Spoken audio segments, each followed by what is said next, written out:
Do No, you want to go through the display first? no. The Listen, fish Alex. room first? We actually do have a structure, right? So Okay. tell us a little bit about yourself and how you got into the hobby, and then your journey through the hobby until now. You got a Oh, lot of time. You got a lot of time, Ron. Yeah, listen, it's still daylight here. It's all good. You guys are just starting your Alex day. just took a fucking seat. let me tell you where it all started. Back when I was a small child and went to the Shed Aquarium, I got fascinated by fish. That was in the 1980s. Uh, so I've been keeping aquariums for over 30 years now. Uh, Started with a little 5 gallon freshwater, and then when I was a teenager, I think my dad really wanted a saltwater tank, and he kind of leveraged that as an excuse to say he was buying it for me. So I went from like a 5 gallon freshwater tank. He bought a 125 gallon all glass tank, which sat there for a year because my sister decided to blow an engine in a car that we needed to replace. And then I started that tank up, which was a complete and utter disaster. The LFS we were using was more or less ripping us off, and the tank was running on two Magnum 350s, and if you have been doing this long enough, two quicksand filters. So it was a giant nitrate factory. And once I started to learn the chemistry a bit more and learn how to get the nitrates down, the fish started doing better. And that was about the time I started working in uh, local fish stores. So I worked in two different stores. The first one I was there like about almost 2 years, and then the owner and I had a major falling out because he was just an asshole. So technically, I quit that job. I did not get fired. Uh, I did say you got a week's notice before he said I don't need one. Get out. Uh, and I went to a second fish store, and this is in the Metro Detroit area where I grew up. And so I worked in that store. It was much more specialty fish. So I worked with all different kinds of freshwater fish, and the saltwater and the corals. I really started to learn a lot more about the corals then, as it was kind of my starting of reed keeping in the late 90s, early 2000s. And so I worked at that store for 4.5 years. And I don't know if anyone's familiar with cherry corals, but Todd Cherry was actually one of my customers. And Brett Harris, that works there, we did aquarium maintenance together for several years. And so I was at that store, and then I ended up getting a career job. And from there, I went ahead and moved on and I kind of shut everything down in 2002 when we had the big blackout. Uh, I don't know if you were on the East Coast of the United States or Midwest, like we lost power in all utilities for like just about 5 days. And I lost a bunch of my clams. I had a big clam tank then, and then I kind of started shutting some of the stuff off. So I stayed working and doing maintenance, but I kind of stopped keeping stuff for a bit, which I kind of regret giving some of that stuff away. Um, but I kind of took a break then when I started working for a few years, and then uh, got African cichlid tanks going again because that's what I was like. I want a fish tank, but something real simple. So I kept that in apartments in my first house, and then uh, I kind of shut that down, didn't do anything, and then I just kept getting that itch to go back into reef keeping again. So it was like 2012 I started again, and I took my old African cichlid tank, turned it into a reef tank with uh, that was a 120 gallon tank, a 4 footer, and I made a basement sump out of it, which was really funny because when my wife saw that I had put holes in the floor and return and drain lines, was not happy. She's like, "What the fuck is that in the wall? Why are there pipes coming out of the wall?"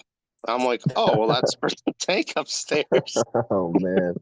She was like, "I no." And she's like, "How did you do that?" I was like, "Well, I drilled holes in the floor." So, needless to say, Forgiveness. that didn't go over too well.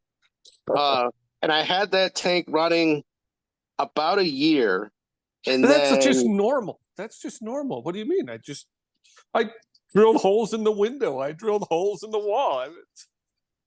well, Ask so forgiveness later. this actually sets up a Yeah. lot of other things. Is that tank? So I had it for about a year, and I was a switch technician at the time, and I got a job offer to move to Illinois for an engineer role.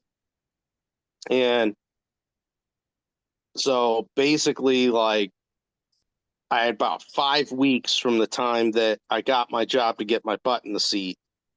So we moved. I tore everything down. I just sold it all off because I'm like, I don't even know where I'm going to live because I'm going to be in temp housing. So we tore it all down. I did sell that 120 tank, which again, I regret doing, but I kept all the other ancillary equipment for it because I was like, I know I'm going to set something up, but it's not going to be a 120.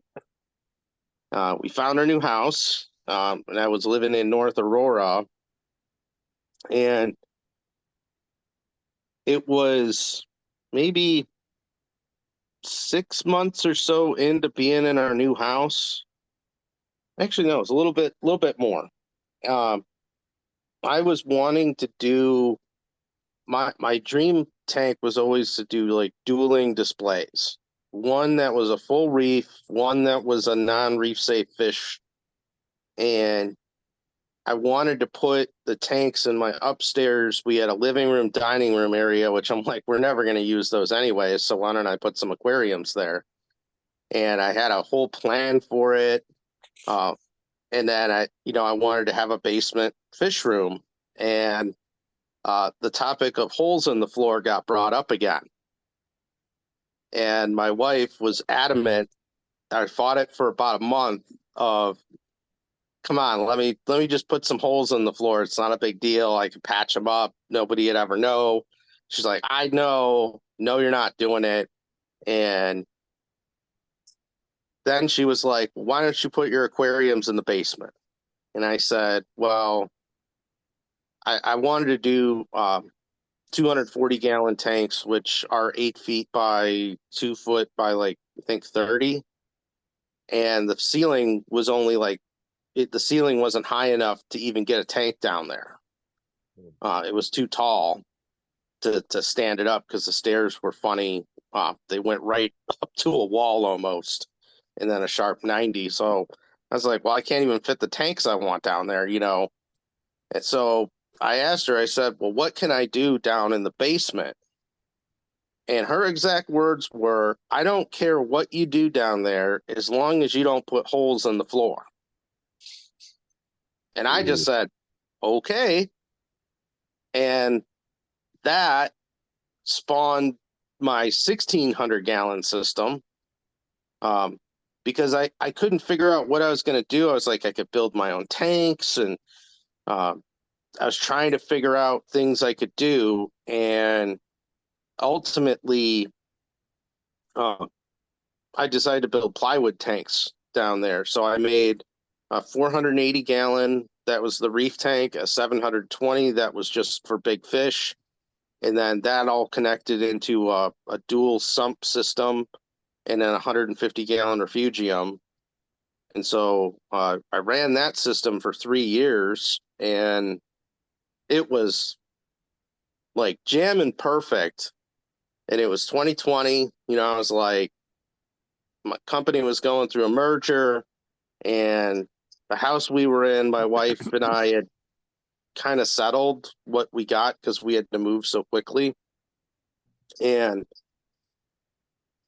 so I promised her the aquarium would not be in the way of moving if we ever moved. And I said, when the merger's done, either I'm going to relocate, or if we stay here, we'll find a new place. So, wasn't going to be moving. So basically then it was like, hey, let's find a new house. And we found the place we're in now, which, the basement was definitely something I was really looking at as we looked at houses. And, so when we bought this place, it's a ranch style house. It's a little over 1,900 square feet, but it's got a full pour basement. So the basement's 1,900 square feet. And basically I was given the run of the basement. So, that, as we got this place, I started making the plan for this system that I have now. So right now, there's the 100-gallon behind me, which is going to be for new stuff. Then I got my fish room in the back, and then the display in front of me here. But yeah, I think that kind of wraps it up in a nutshell. Been doing this a little while. That's a good story. Yeah. Like an actual good story. Yeah. So it merged from holes in the wall to basements are yours. No, holes in the floor. No holes in Holes the floor. in the floor. There was no mention of holes in walls. That was not mentioned, so I'm clear to do that. What in the hell? I think is it not worse to put holes in walls? I mean, am I crazy here? I think Bernadette would be way more upset with me if I fucked up the walls. Depends on the floor. Yeah. Although you can fall through holes in the floor, can't you? When we left our house that I had the holes in the floor, it was funny because I kind of just half-ass patched them, and there was carpet there. So we had a guy in there to do like carpet in the basement and the steps. I was like, hey, can you patch this? So we just threw patches over it. Nice. Like some paper. Hey, I mean, well, all I can say is that they pulled the carpet up, hoping to be pristine hardwood floors underneath. They're going to find a couple of holes. Yeah. Right, let's get started in your systems then, Alex. I think you've probably got quite a lot to talk about. Yeah, so options here. We can go through the secondary tanks. Let's go through the fish room. Let's go through All the right. fish room. Okay. So I'll just be none of the lights are on for the most part here, but I will kick on the other lights here. So let me flip this around. Okay. So I got my door here to come in. And so when I step into my fish room, this Holy is shit. What? What? The fuck is all this is that? my Damn. Ron's having basement envy again. Oh my so god. Oh, just hold on, Max. Just keep Yeah. spanning it. Just keep oh, going and left to right. just so you know, there's more back there too that we'll go visit in a bit. Okay, that's two of my houses. Yeah, so this is about 700 square feet back here. That's fish room. Jesus Christ. What? I told you. What? That's so good. Oh my god. All right, so let's begin at the beginning of the water flow process here. There will be a test at the end. I feel like I can't get close enough to my Holy phone. sh- Oh my god. So I'll start with the sump tanks. So I'll just flow so there's two sump tanks here. This is a 265-gallon HDPE tank. It's 6 foot by 3 foot by 2 foot. So it's a roto-molded tank. It's in a frame here just because it needs to have something to hold its shape when it's full. So this is my primary sump tank. And then before we go into equipment here, I'll just go through water flow. So from this 265 gallon sump tank, the water comes into this 4-inch interconnect.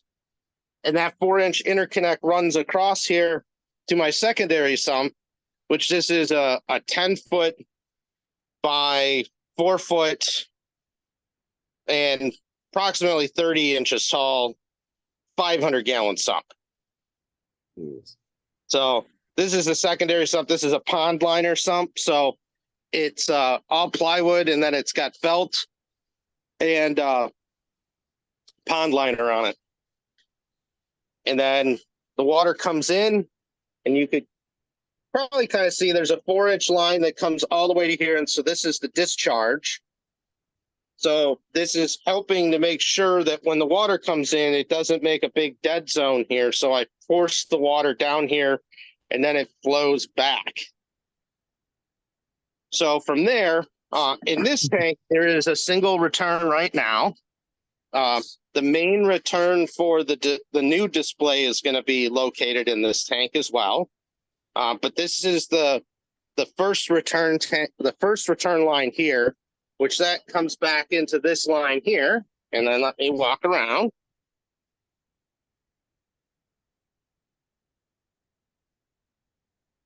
So that line goes there, and then it comes back along here. It comes up to the top, over the top, and then it goes into my 400-gallon tank here. This is another pond liner tank. So this one's 8 foot by about 40 inches, and there's probably about 22 inches of water in it. So it's somewhere around 400 gallons. So the corals I have in here, or the corals in most of the corals, well, yeah, all the corals in this system are in this tank. This system, I'll just be honest, it hasn't been running that great. But I've been slowly getting it in the right direction. So, and then from this tank, so I've got a couple of gyres shooting water across, a couple of MP40s, and then I'll go into more detail on this in a bit, but I got 2 drains back there. And so let me go back here. All right, so the water comes out of this tank, and it flows basically in 2 directions. So the primary route for the water is to go into this tank here and this tank here. And these are 2 250-gallon doorway tanks. And this is my inline water change station. So if I want to do a water change on the tank, I valve these tanks off.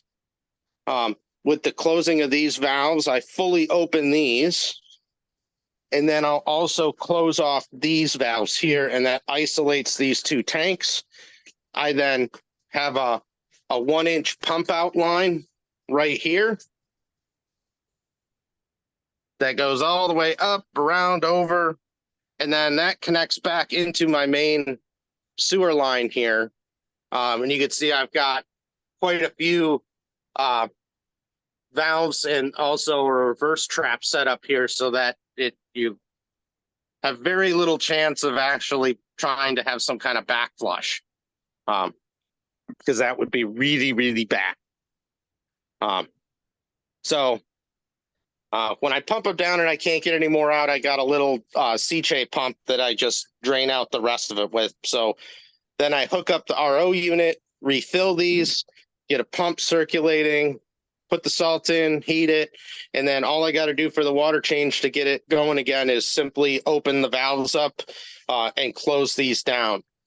I do keep these valves partially open because there's a pretty good amount of piping here, and you don't want this to become a dead leg.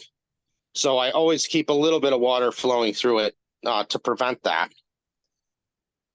So from here, these 2 2-inch lines on the bottom of the plumbing trestle, they go all the way back.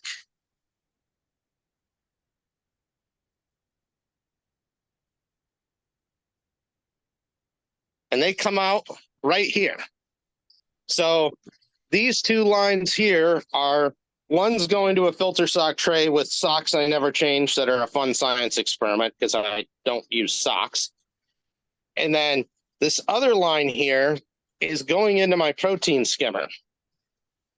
So this protein skimmer is actually gravity fed from the return pump for the 400-gallon tank. It has no return pump on it to just pump water in it. It's got two Really? J-Bow 15,000s that are doing recirculation skimming. So all the water flow that comes through it is gravity fed.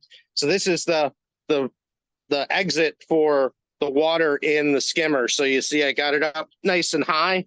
So with if I turn the pumps off, the water just stays at this level in the skimmer. So let me clear some junk here. Is everybody shitting their pants for the test later? I know I am. Yep. When you're there, you don't even know what to look at. Like, it took me 3 trips to his house to like settle into seeing stuff, because it's kind of mind-boggling what's going on. When is the next trip? So I got corals for you, Alex. I just sent an ICP in, so let me see how that comes back, because I think I know what my issue is, but I want to be sure. So this is the 60-gallon tank that makes up the protein skimmer. So it's a very deceiving just how big this is. This is, well, I have to say this. This protein skimmer tank, to get it down the stairs, needed a little encouragement with my foot, meaning I had to kick it because it barely gets through the jam. Huh. So it's about a half-inch wider than the door, but these HDPE tanks are pretty durable. So this is actually a cone bottom inductor tank that I flipped upside down. I mounted it to a PVC base. There's a 16-inch door on the bottom of it that's really the top that I've actually sealed up in place. And then I made a custom PVC collet with, and I added in some pond liner as like a rubber band to seal it because it does leak a little here. But yeah, there's one J-Bow 15,000 back there, and then there's another on the other side as well that are just doing the recirculation. And then each one is a 1-inch Venturi that I made out of PVC back there too. So let me unplug this for a second and let this clear up. So in each J-Bow, I have one of my custom needle wheel impellers.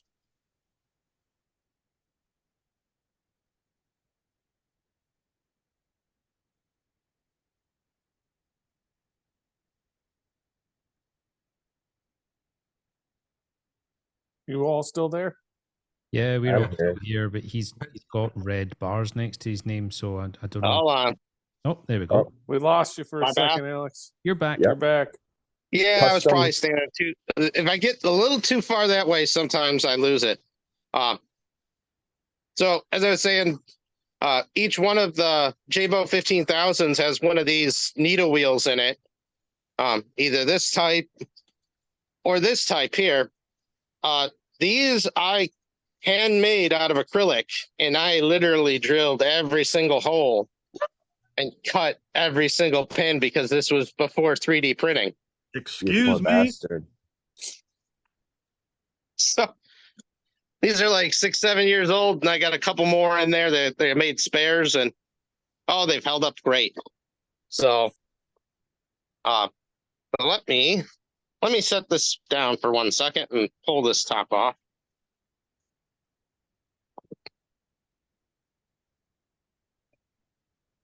Pretty amazing.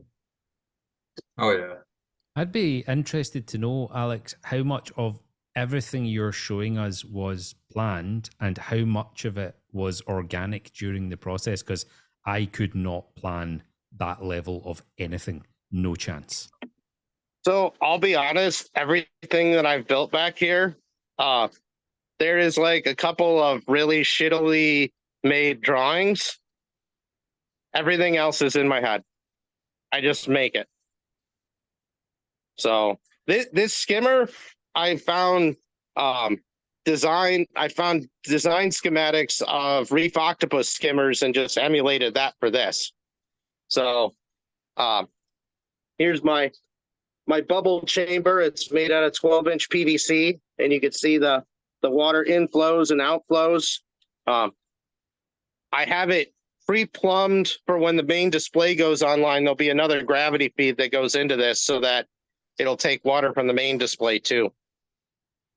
So, And the skimmer cup is like the size of a 5-gallon bucket. Yeah. In this skimmer cup too, I also have an insert in it, which you can't see because it's covered in foam, to help increase air pressure. Because the 8-inch neck was just too big and the foam couldn't get up it, so I put a restrictor in to get it to lift. Wow. Here, let me put this back on. Fire it back up. This is another level. Like, seriously. Yeah. Jesus. Alex, you're fucking bonkers. Freaking nut. I go wash my hand because this got skimmade all over it. All right.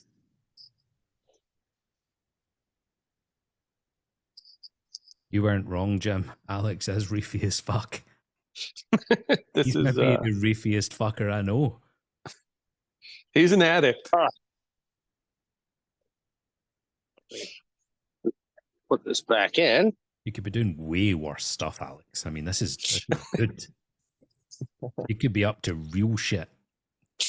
Yeah. All right, so that's the skimmer. So it'll get fired back up here in a second. Yeah, it's already going. So yeah, that's the protein skimmer. So that's the flow. That's one flow coming out of this tank. So the next one I have, and this is probably the one that I dislike the most because I got to redo it again. So here I got a Jabo 10,000. I plumbed in a bucket filler here. I did this in my last system and loved it. So if you could put a 5-gallon bucket under it and just open it up if you need some tank water. And then this line here also goes up, and it's teed off right now. One leg goes to the UV sterilizer, which I need to just separate it because every now and then I'll get an air trap in here and it'll stop flowing to the other tank, which is the 150.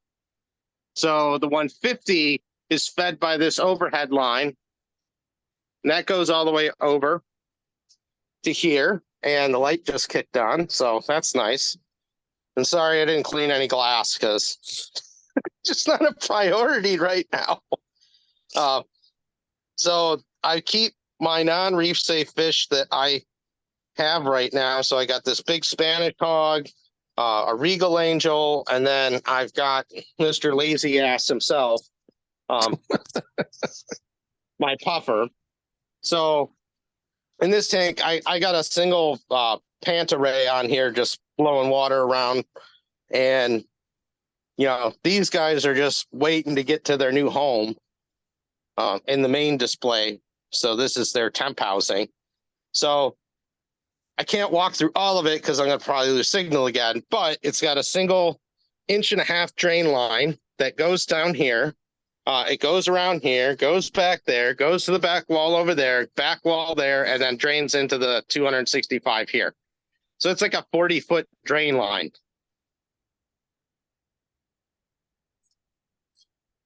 So that's that tank. Yeah. And it's on its own little little trestle as well. The next tank here is the 700. So this is the pond liner tank. This was my old, I took the stand from my old 720, reinforced it, and turned it into a pond liner tank with a glass face. Same as the 400 on the other side of the room. And so this one's fed by a Jabo 10,000 as well. And it just has a single 1-inch line coming out there. It snakes over, goes in, and then feeds this. And then there's 2 2-inch drains for this as well. The only thing I did with this, because it's the refugium, the 2 2-inch drains drain back in on the far end here. So that kind of ensures that everything will go into here and get it to the next sump to help get the life going that way. So it doesn't just get sucked into other pumps. Did you just say that that massive tank is your refugium? Yes. So it's 8 feet by 4 feet by, well, there's about 33 inches of water in it. So let me try walking over to it. If I lose the signal, I'll come back here. Oh, right But- there. You could kind of. Well, am I gone? No, Oh, you're still fine. good. It was just Okay. glitchy. Definitely a wee bit All right. ropey. All right, let me walk up to this thing and then see if I'll walk back in a few seconds if you guys stop hearing me. Okay. But I got one of my 3D printed propeller pumps that I'm working on in here. So before I walk up to it, actually I got some other. There's one that works. So I have been experimenting with taking pressure pumps and turning them into flow pumps with by taking the volute off and making custom propellers that go onto the pressure pump to push higher volumes of water. So as an example, the pump that's on there right now, it's a platinum blue pump, and it's like an 80-watt pump. It's at 50% right now, and it's got the whole 700-gallon churning a bit right now. So let me walk up to this thing, see if it works or not. There now. You guys still there? Yep. So this is going right now.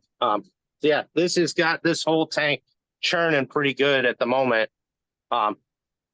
Where it's picking up a little bit of water over here, but yeah, so not a whole lot going on in there right now, but it's a little experimental ground, and then it's just a whole shitload of snails and pods and aptasia.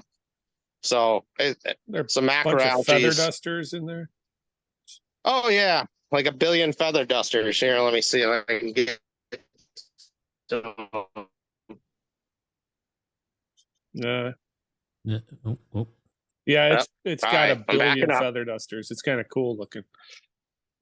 So, but yeah, so that's the 700. There's just 2 lights on it right now, just a grow light and then a castle on there.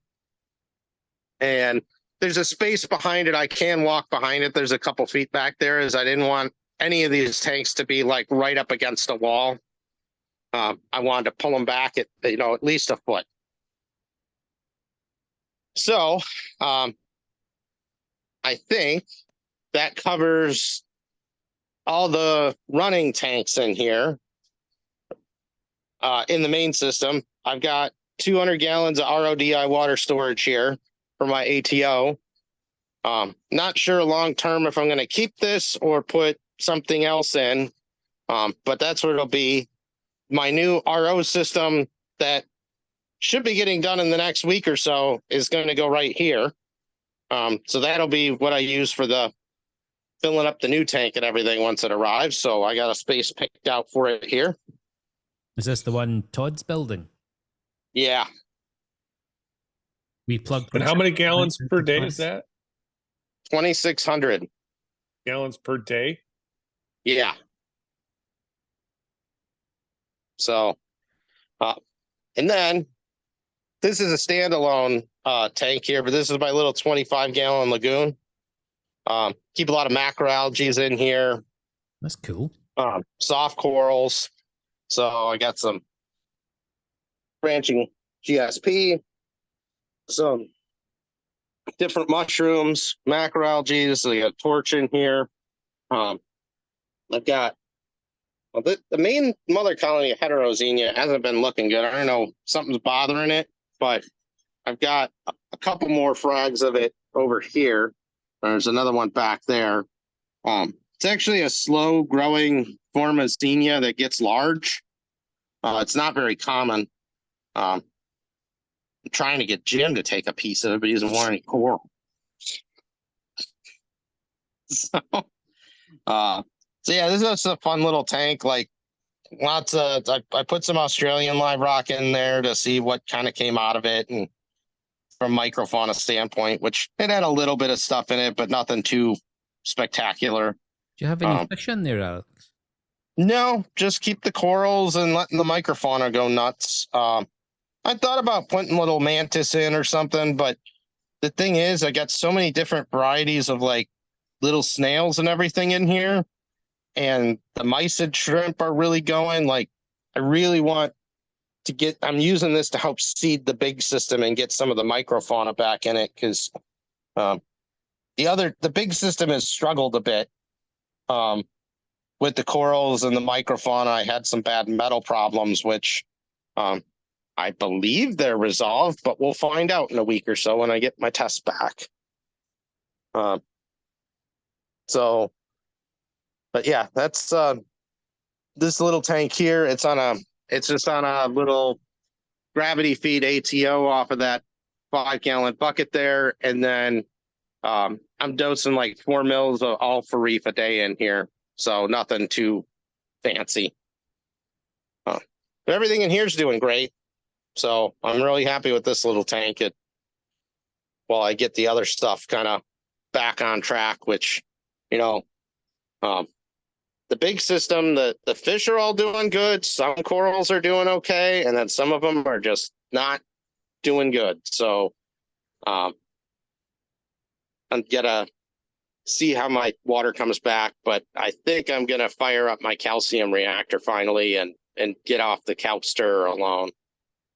So you have fish in that system that you're just facing now?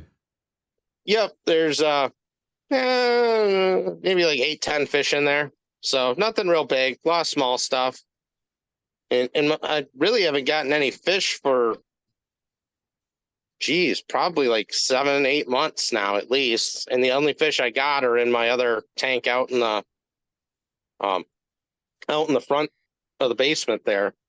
So I just kind of put a pause on everything back here and just said, let me get the build done and get that going, and then I could deal with this. Because I'm not really big into trying to do drastic changes, and I find that's I want to be real cautious, because before I've done stuff in the past in the hobby and really messed stuff up doing that. So just gonna take some time, but it'll get back on track here soon. So, but yeah. So what's that white tank on the floor around that corner there? What's that? What's that doing? So this is the temporary sump for the new display. So the new display is going to probably run off of this sump for probably 2 to 6 months. And that's to allow that system to get up and running, to make sure the water's good, get microfauna going, get the chemistry balanced. And then at that point, I'll probably start exchanging water between the systems. And then when I'm ready, I'll do a full cutover. So I'll have to kind of shut everything down for most of a day and take the 4-inch drain line coming in here and cap it off on this end, and then attach the permanent plumbing on the other side over there. So yeah, right. I'll go through that plumbing here in a bit. Before I get out of the fish room, though, there's a lot of other stuff I have going on in here that's really important. Like the plastic on the ceiling, which is critical with this much water. So I have a very elaborate humidity control system in this room, which all starts with sealing the room up. So I think I'm going to start calling you Dexter Morgan. yeah, no, my last house, everyone said it was the Dexter sealant, so this is the same thing. So the whole ceiling is covered in 4 or 6 mil plastic that's all been seamed together with Gorilla Tape, screwed into the floor joists. And the whole purpose of this is so that any moisture and humidity generated by the system stays in this room. Your house is like a giant sponge. So if I didn't have all this plastic, well, it absorb into the floor joists and then the subfloor and then the floor and the carpet. And where people get into trouble is that they go, well, I don't need I got a little dehumidifier or something and I'm fine. And it's like, well, no, not really, because it still can absorb into the house. And the only way to really deal with it is you have to contain it, minimize it, and then mitigate it.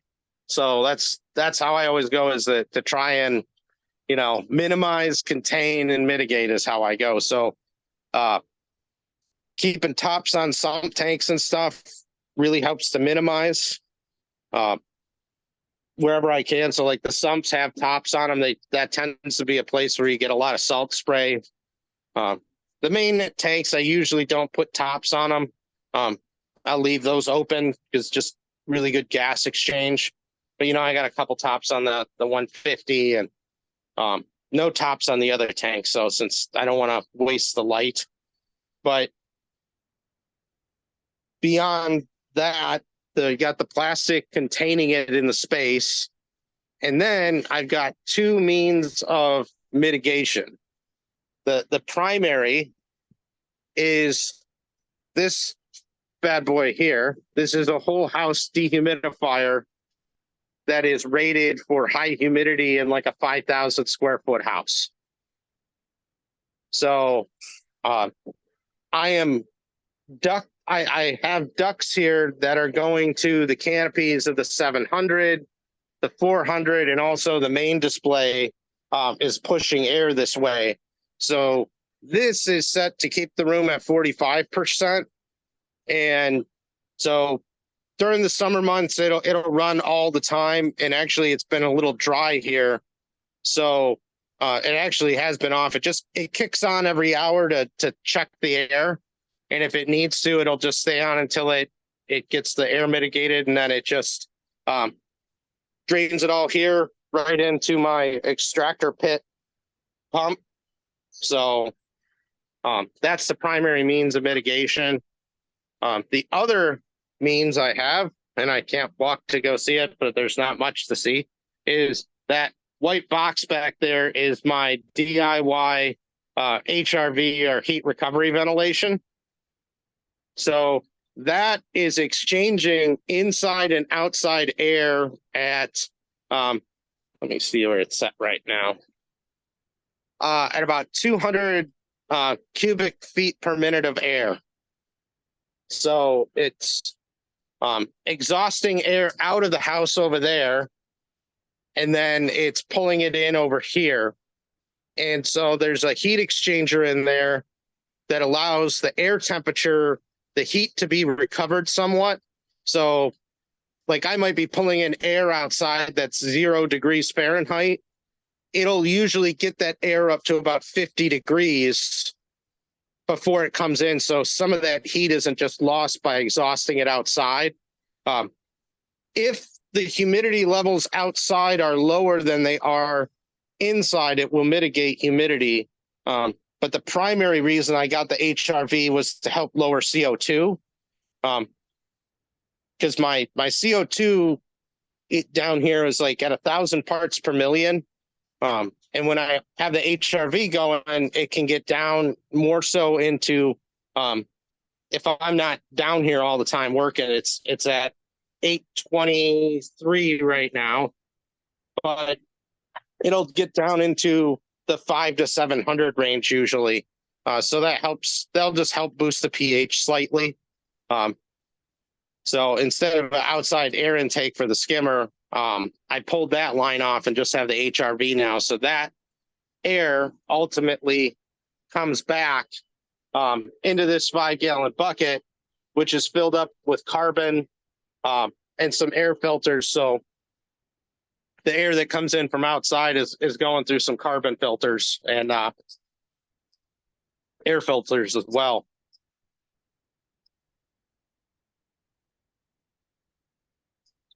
Any questions?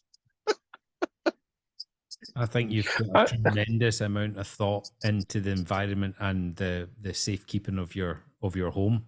I have to commend you for it. I think most people would be so excited about the tank build, they would just ignore all of those things. It's really hard to do that sometimes. And that's why some of this stuff, I was like, I'm going to do this first. So I can't say I'll get to it later. So that's humidity control in here.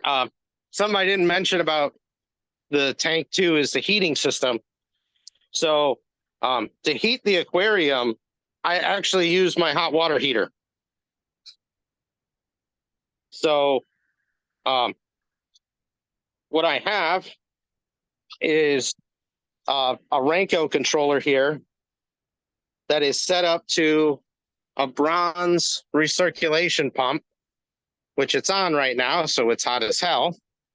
And I've tapped into my hot water lines, and that comes through a PEX coil. So inside here, I don't know how well we're going to see it.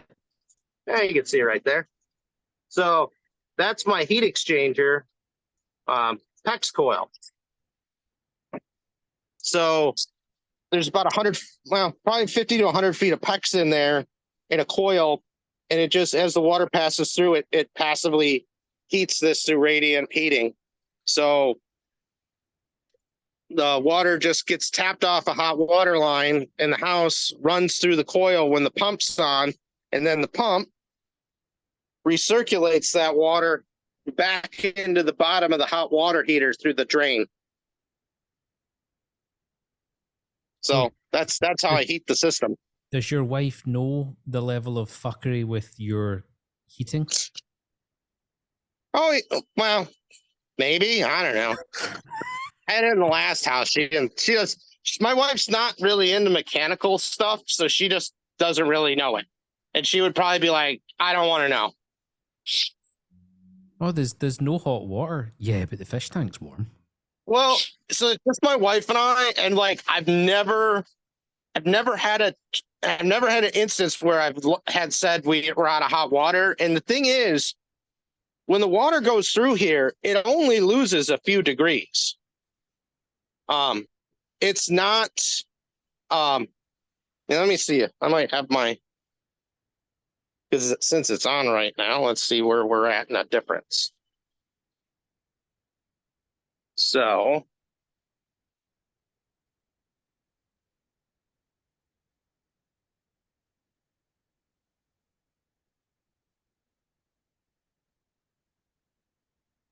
Oh, come on.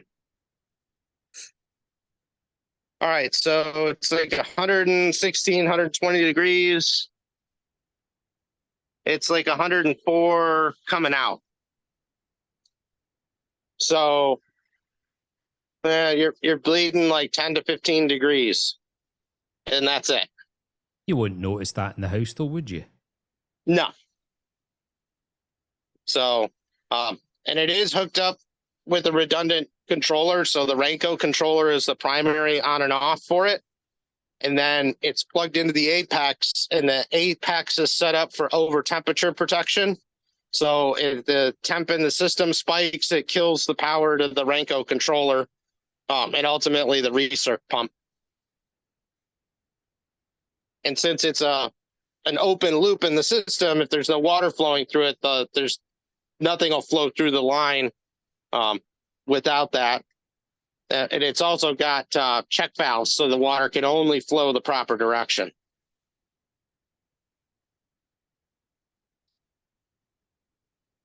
So I have a secondary loop ready. I plumbed it in. So for the temp sump, I've got it already stubbed out here too.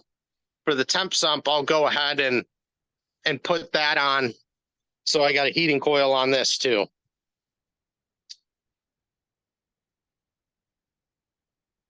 Is this heating system turning you on at all, Dave? Are you enjoying this?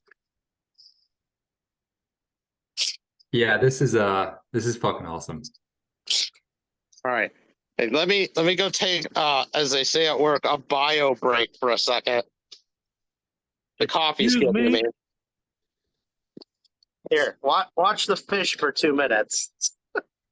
So Be right so back. Dave, how you gonna tie that in?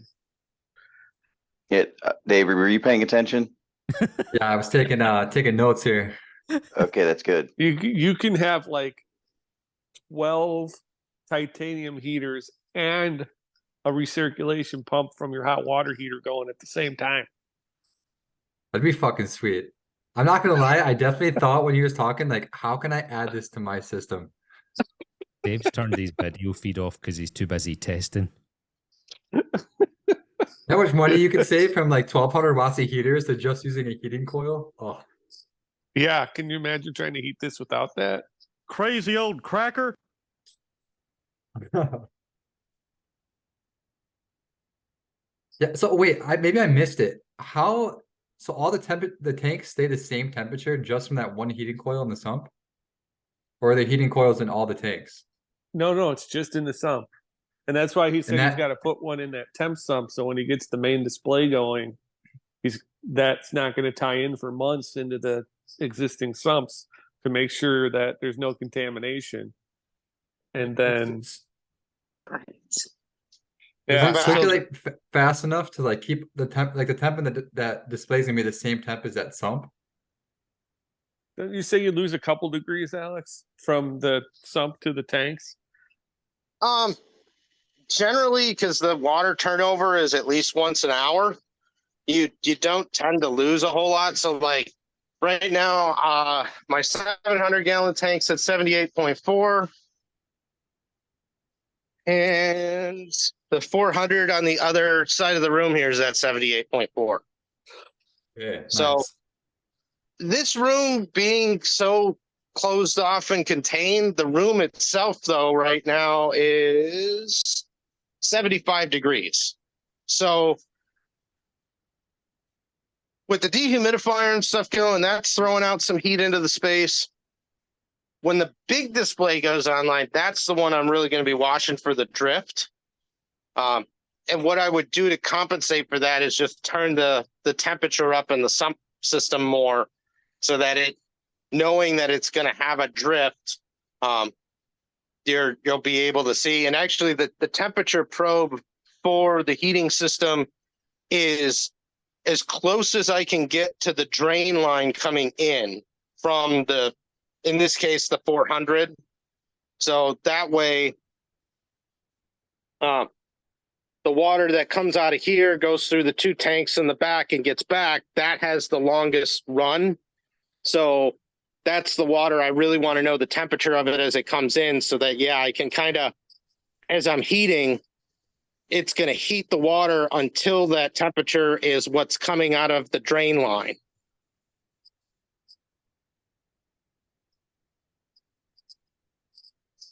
So let's see what else we got here. I got a geocalcium reactor. It's just got water running through it right now. It's not online, and then I've been using this Avast marine calc stir for dosing, which I wasn't very happy with the build quality. It's leaked twice now, and I've had to repair it.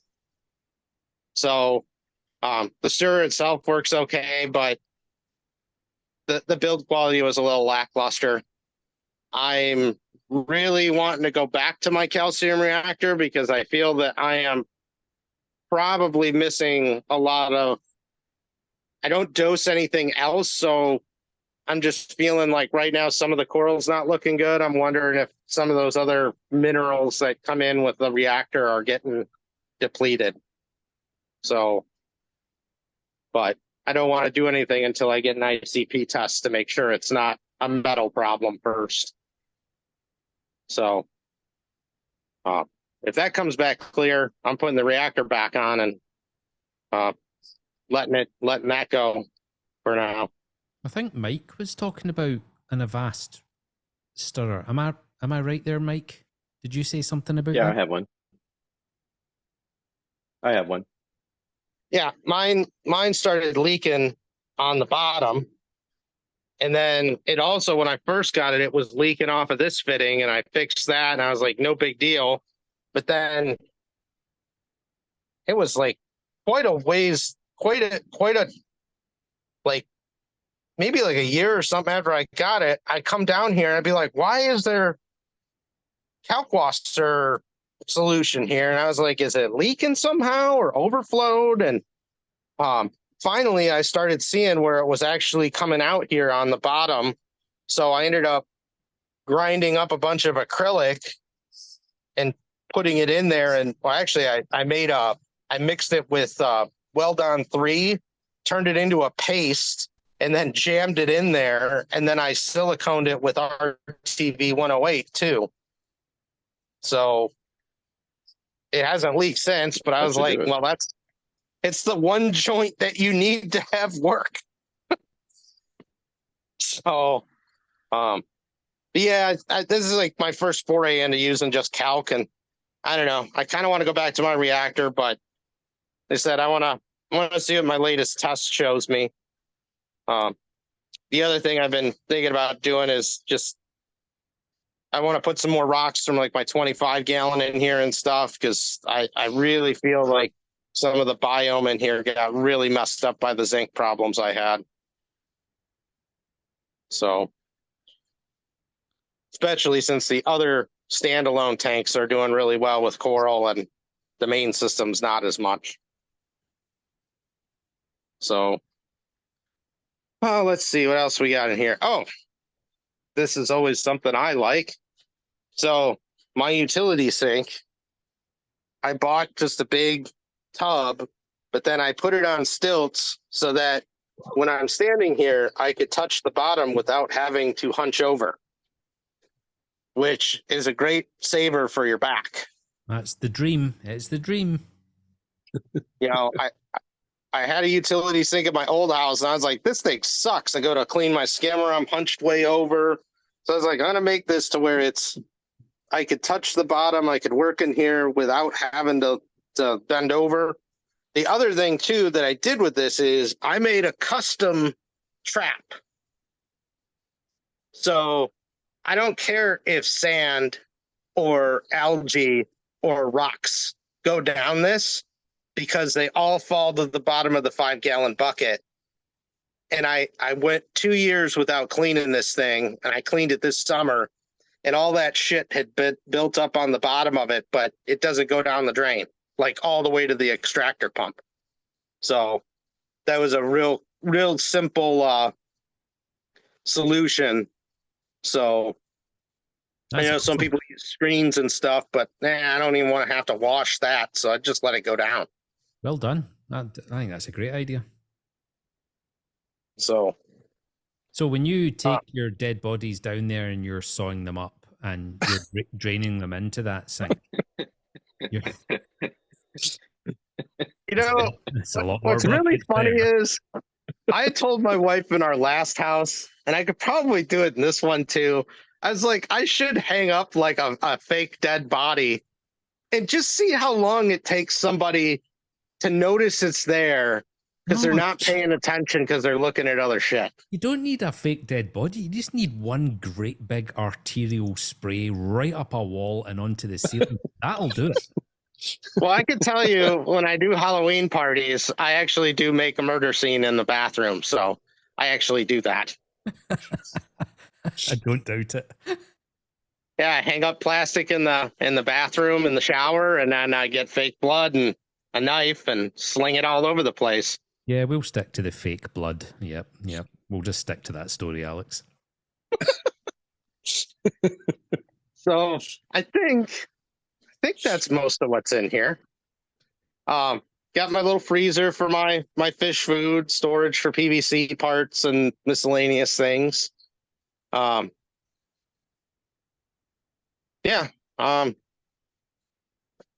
Yeah. I you guys got questions on any of this before I move on?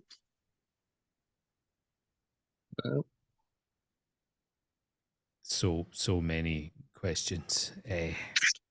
All right, or we could just move on while you contemplate your question. I know I've said you're fucking bonkers and stuff like that, but honestly, this is awesome. Well done.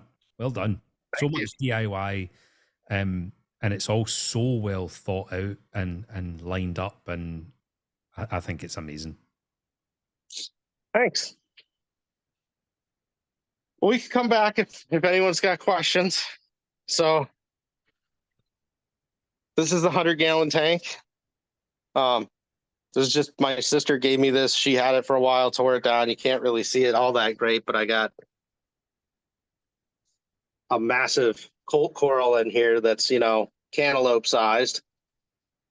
So I'm gonna do some frags of that soon, and then just a couple bar gobies in here. So the idea with this tank is everybody new that's coming in, they're gonna be in here for at least a month.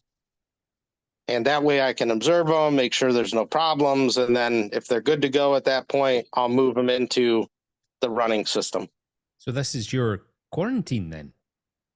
Yeah, I'm going to just call it the arrival center because I do not like to proactively just dose stuff for a quarantine. Like I'll dip them when I get them. I do a dip in acclimation. And then if there's something follow-up needed, I'd probably just set up a small tank for it. But I know my experience with just doing really straight line quarantine is like I kill way more fish than I get to keep. And I've always kind of gone with let me stick them in a healthy environment that's got low stress. I don't care about ick or, that's just part of having a tank. But if they got a bacterial infection or like brook or velvet or something, that's a totally different story. But I don't know. My experience been like I'm very, very strict on where I get my fish from. I got one LFS. I actually tried another one, and everything I got from them died. Went to the other LFS, got my fish, and that stuff's been doing fine. I think we're talking the same stores. Yeah. Yep. Yeah, and to be honest, my one local guy I go to, I will my last system, and I'll do it for this one too. He'll tell me when he's going to the wholesaler.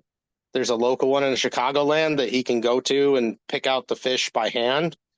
And basically, I give him a list of what I want and a budget, and he'll pick it up for me if they have it, and I will take it in the wholesaler bag. And doesn't even go in a system. So, and that's worked out really well. So I'm going to continue to do that. He's a good guy. Yeah.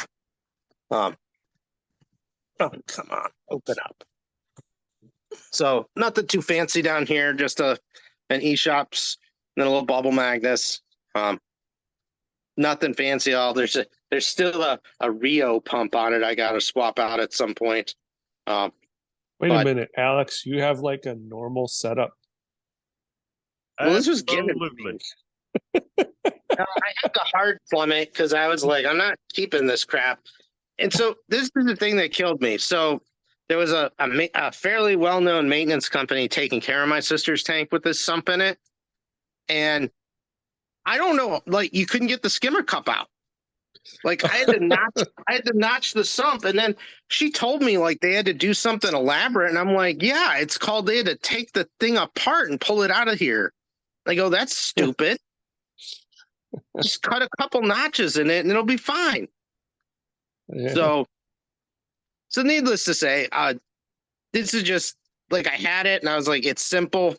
So yeah, it's working out. It's acrylic too, and I hate acrylic tanks, but hey, it was free, so I'm not gonna argue with it.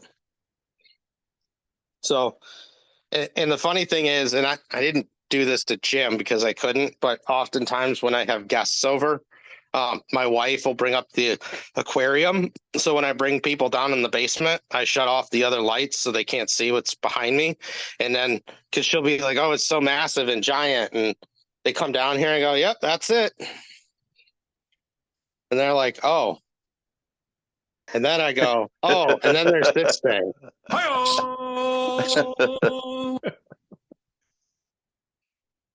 So Holy shit. actually this weekend, I'm going to probably shoot the video to go through the aquascape because I'm Oh pretty my well god. satisfied it's done now. You made tweaks to it? Just very, very, I think since the last time I talked to you, just some very itty bitty ones with some bottom substrate in this tank. Oh yeah, I see that. So yeah, Cool. this one I didn't have enough slabs to cover this tank and the other, so I switched to rubble here. So, which actually Did I you- think will work out better because I'm sure some of the bigger fish are going to pick this crap up anyways. So might as well give them some toys. So yeah, I so this is I like a substrate bottom. yeah, so this is a 4,200 gallon tank, and yeah, that's it. So, so where to begin here? That So is I've so been- incredible, Alex. That's truly unbelievable. So this is like early December. It'll be 3 years since I started building the fish room. That fish room we went into, I built that in roughly 6 months to get it online. Probably 8-9 months to get some of the secondary stuff online, and then I started on this. So it was my first.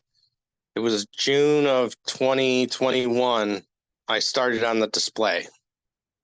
So, the footprint is, and I'll make it a rectangle because it's easier.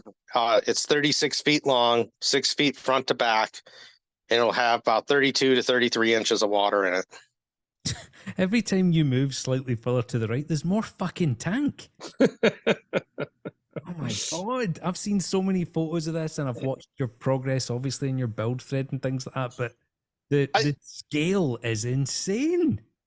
I think Jim could see. Here's the thing that's hard for me.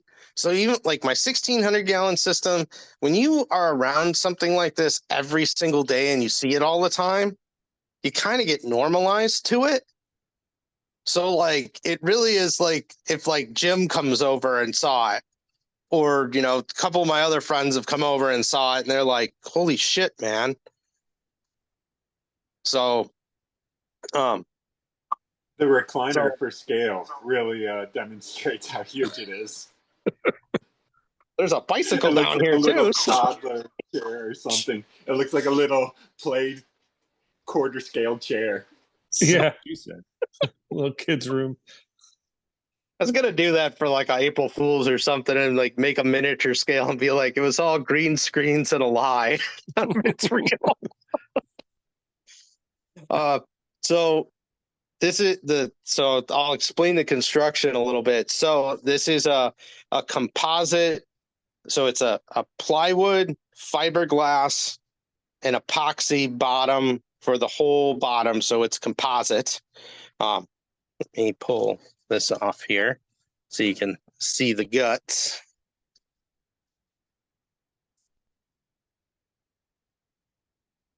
So let me lay down here.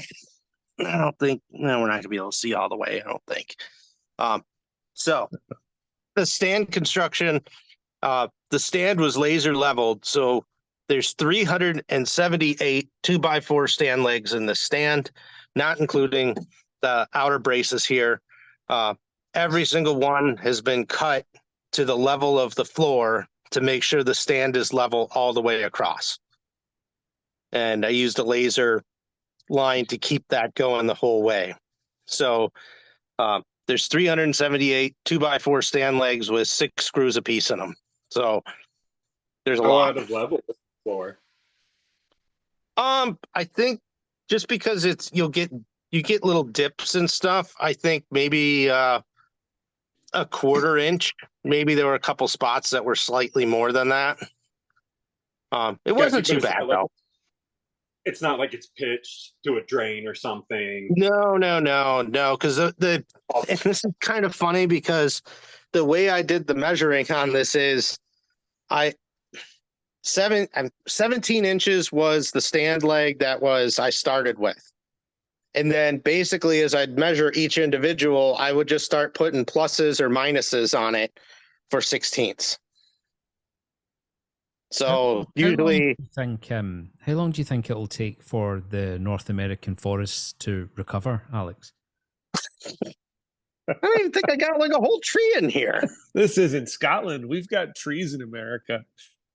We didn't cut them all down and let sheep eat them all. Sheep eating trees. Let me see if I can remove this over here. All right. Maybe we should be able to see better now. So yeah, when you get in there, it's just row after row. So they're 16 inch on center for each row. Is it 16? Yeah. And then each one of them is about a foot apart. Did you consider Are there steel spots? at any point? Did you consider steel at any point? I did. The problem is I don't know how to weld. And I actually, for the price and everything, I was like, I can do this and not like, because the only problem with welding is that this would have to be done in the house or in sections. And I was like I'm just not going down that route. And You've made such a neat job of it, by the way. Yeah. So for stuff that's never going to be seen, you've obviously got an eye for it. yeah, so I mean, it's the stand. I think it'll hold mathematically by 2x4s. It should be capable of holding 264,000 pounds. So the tank will weigh somewhere between 40 and 50,000 pounds. So it's slightly overbuilt. Oh, make the tank That's bigger. fantastic. Well, the whole idea here was to distribute the weight as much as possible. So being, I often get that question of how's your floor going to hold it? And I always say, well, unless there is a cave or some other mystical world underneath here, it ain't going nowhere. Each one of those 2x4s, I think when I did the math, they only hold about like 120 or 130 pounds a piece. So a good way to think about it is, even though it's like 50,000 pounds, the vertical weight of that is not, it'd be equivalent to one or two people. And a way to look at it is, so if I had the tanks over 216 square feet, so if I had just people lined up this whole distance, would they fall through the floor? And the answer is no. And to be honest, people would probably exert more force on this floor than the tank will, because they are going to be a live load that moves, where this is a fairly static load. Once it's filled, it's not going to be slamming down on anything. So last thing you want down there is people. Fuck that.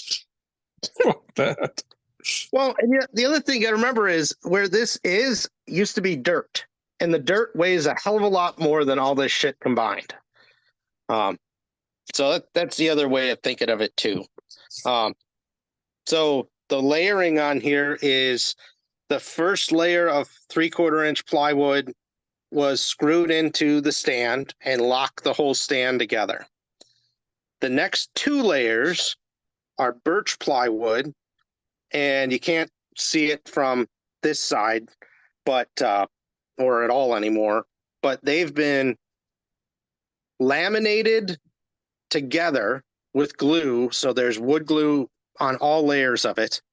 and then no screws on it, but I also tongue and groove jointed all of them and then staggered their seams. So there's 1.5 inches of solid birch plywood that's tongue and groove jointed and glued together. On the seal beam here, there's 3 more layers of plywood, and that connects to the seal beam here, which this is solid oak. And this has all been dovetail jointed together on the corners or any butt joints that it has. And then that was screwed into the plywood with pocket hole screws all the way around. And then that whole thing was glued down. And I also screwed it down with these screws here, which you could just see the heads. These are 3/16-inch steel screws that are 6 inches long. So they all come out the bottom here. So there are basically steel rods every 6 inches all the way around that hold this whole beam in place that holds the bottom glass. Well, if that doesn't hold, Alex, it ain't your fucking fault. Nope, I don't think that's going to be the problem. So the glass has got a 2-inch overlap. Installation of the glass went real easy, not stressful at all. Yeah. Thank you again, Jim. Alex's face when we had issues where there was too much back pressure in the caulk guns, and the silicone was blowing out the back end, and there was some stressful times at the beginning, but alternative plan and everything went well. Yep. So and that's one of the things I did on this exterior was all these bottom skirt pieces are removable, so I can get underneath there if I need to for inspections. So yeah, that's kind of the tank itself. And then the interior.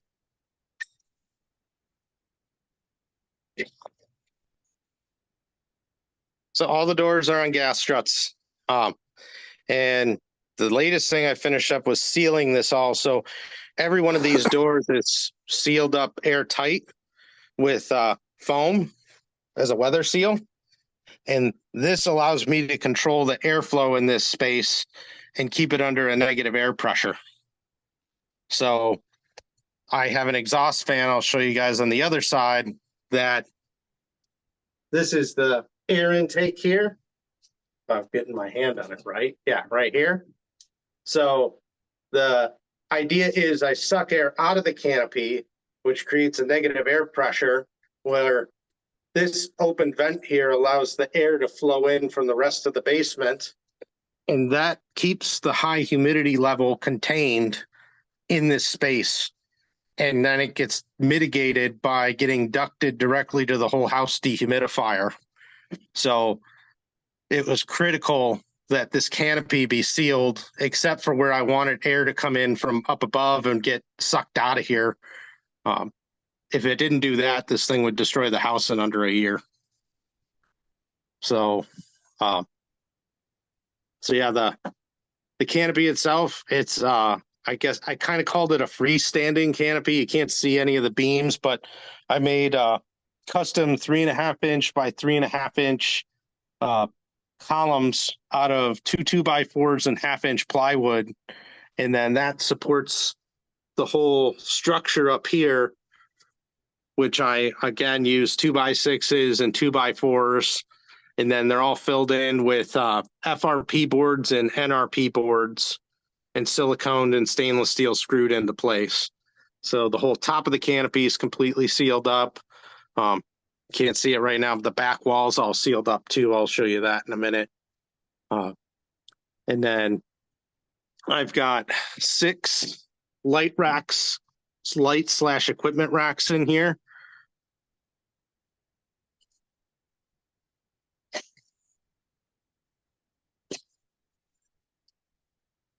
So each one of these, I made it out of, it's not quite normal 80/20, It's a little bit smaller, 1-inch stock.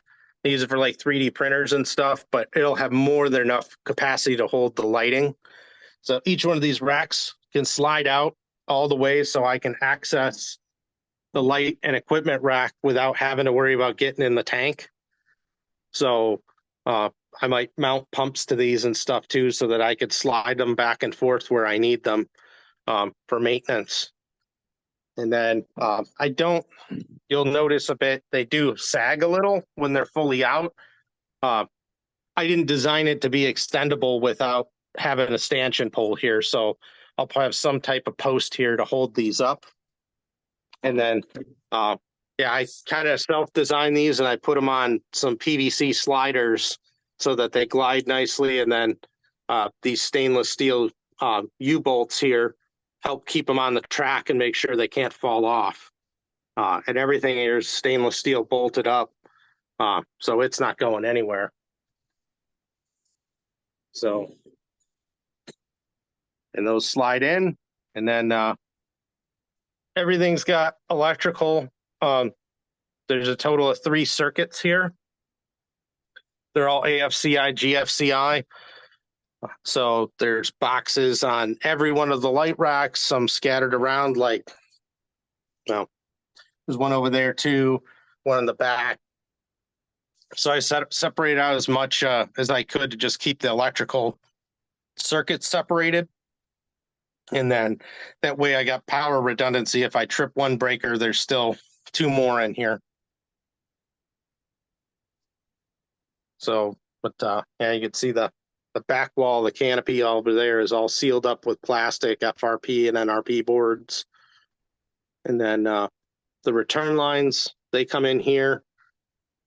I've got 2 returns. One's connected to the temp sump right now. The other I got to stub out and it'll go into this corner when the main return goes online for the permanent sump. So these lines run all the way back to that temp sump right now. So it's a pretty long 2-inch return line. So the top beam system here that holds the top of the tank square, this is made out of plywood. There's solid pine on the front of it. And then that's all been pocket hole jigs screwed in. And then there's been reinforcements added in here to prevent the beams from moving. And then I've used threaded rods encased in PVC as a tensioning rod.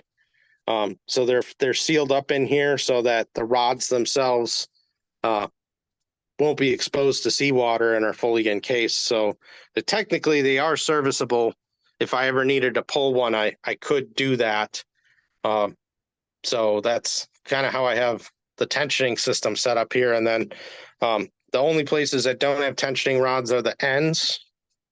And these are solid composite beams of plywood, just all layers of plywood that's been fiberglassed. So this is a solid 4-inch by 4-inch beam to hold the short sections of the tank, and they're not moving. They will not move. So, yeah, so there's a lot going on here. You guys got questions, or did you go to sleep? You know, I've watched all the videos of this build as you've been going through it, and seeing it all again like this is just mind-boggling. My brain is exploding. I'm sitting here dumbfounded. Yeah, there's a lot here. I know.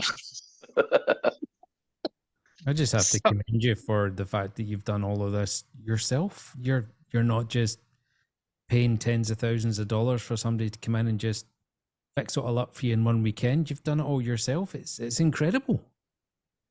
I had a little bit of help from Jim. only one little step. All the don't go falling.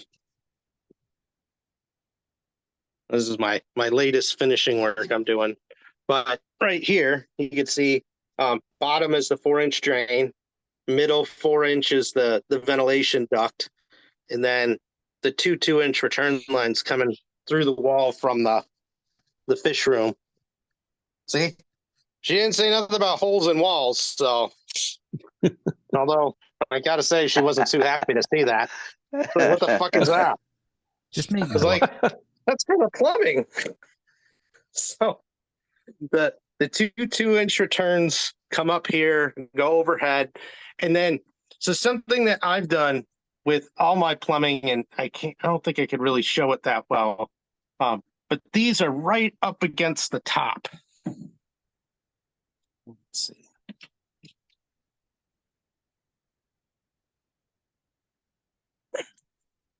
Are they all stainless steel fittings, Alex? Depends on where I'm at. Some like everything inside the tank's all stainless. There's a couple of things that might get a little exposure I got to cover up with, like some of the little struts here. But the plumbing, and I don't know if it's going to show up or not. So this is the highest point of the plumbing. So from here down to the other side, that's 36 feet away. This plumbing drops and is on a downslope. So I think it drops 2 or 3 inches. So each one of these J hangers, I just made them progressively a little bit lower on each one. And what the idea is that I'm pushing all the head pressure up to here. And with the pump, once I get to this high point here, it starts to downslope. And what happens is the gravity of the water, the pump doesn't have to push that as hard anymore because it's got gravity on its side.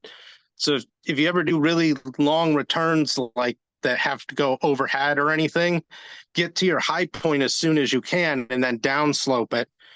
It also helps with draining the plumbing too. So if you turn the power off, you don't want it to sit stagnant. You want it to drain out. So that's what I did with these lines. And then the overflow box, I don't have it fully installed yet, but it's fitted. I still gotta put in some pieces of glass here and silicone them in, and some spacers here that have to be put in because I have a gap between here. So I don't want the box to torque on any of my bulkheads here. And then the overflows here are pretty simple. I run this similar to what you do with house plumbing, where everything's vented and open, so you don't have to worry about getting an airlock. So it'll free flow the water really good. So this goes into this main 4-inch line, which it takes at least 5 2-inches to meet the full capacity of a 4-inch. And I'm trying to remember, it's 14,000 gallons per hour on 4-inch with gravity. I think 14 or 16. So should be more than enough capacity on the drain. And then that curves around back here and then goes into another vertical stack here with, I also have a vent here.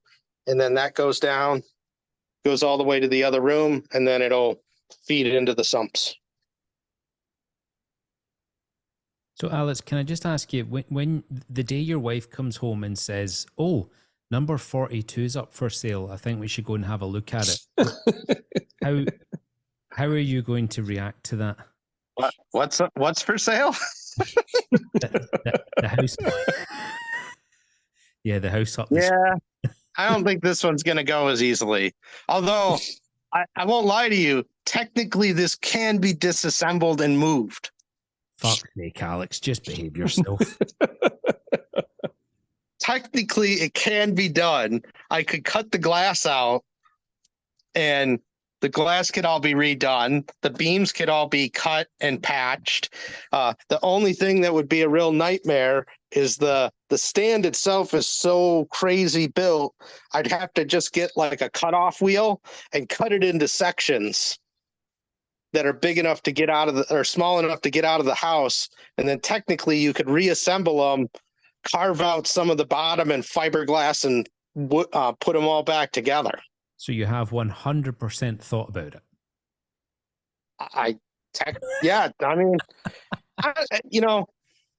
I'd put it to you guys this way. So the way my career is going, if I got a job that is going to have me move, the job level I would be going to, as many of my coworkers have told me, is life-changing money. And if that opportunity presented itself, then yes, I would probably do it. If it's not going to be one of those type of jobs, I'm not going down that road.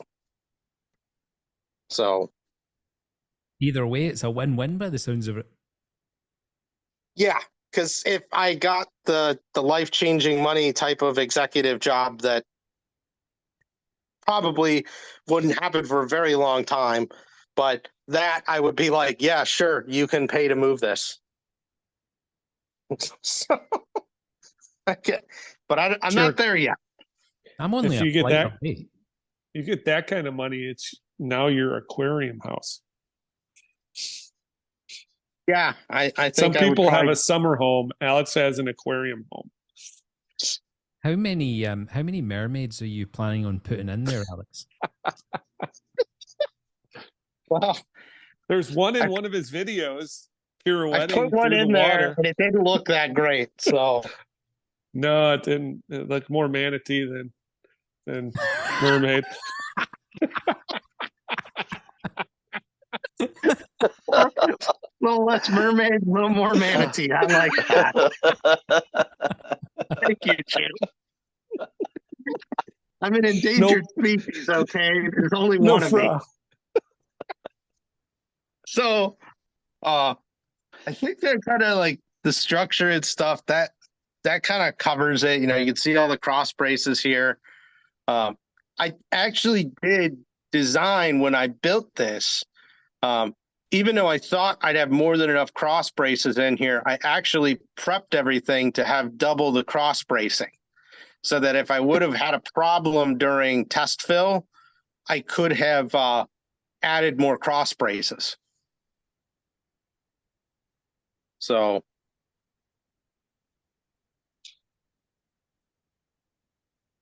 yeah, that's kind of the overview of that. And then Hey, Alex, I have a ridiculous question, but I can't get this question out of my head. Okay, you had to get in there to put all the aquascape in. How the hell Yeah. do you get in and out of there? so I have my water stool ready. So Yeah. this, I made it out of PVC, so when the tank's full, I could use this. So it's drilled full of holes. It does float, which is a little bit of a pain, but I can ballast it down. So this is my step to get in.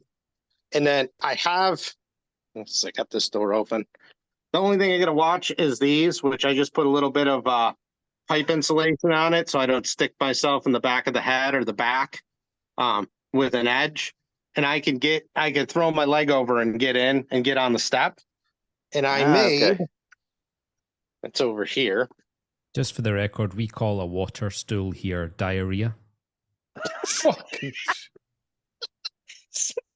I made this contraption up to get in and out. So it's about, this is a little bit taller than the step on the other side. So I don't have to I'm not putting any weight on the top of the tank. Because that was one of those that was one of those things, like a lot of people are like, oh, you can just get in there. And I'm like, I'm sure I could sit and even stand on this seal beam and not hurt anything. But let's not tempt fate with that. Yeah, absolutely. That's exactly what I was thinking. I'm like, I would be the same way. So I've been trying to figure out how you actually manage to get in and out of there like that. Yeah, and that was part of the reason for a tall canopy, is to give me as much access room as I could, get the lights as high as I can. Technically, the canopy's got an equal, if not more, space than the tank itself. Right. That's awesome. So, And yeah, all light racks there. And then you can see the back wall here sealed up with plastic. And then I don't even think Jim's seen this yet.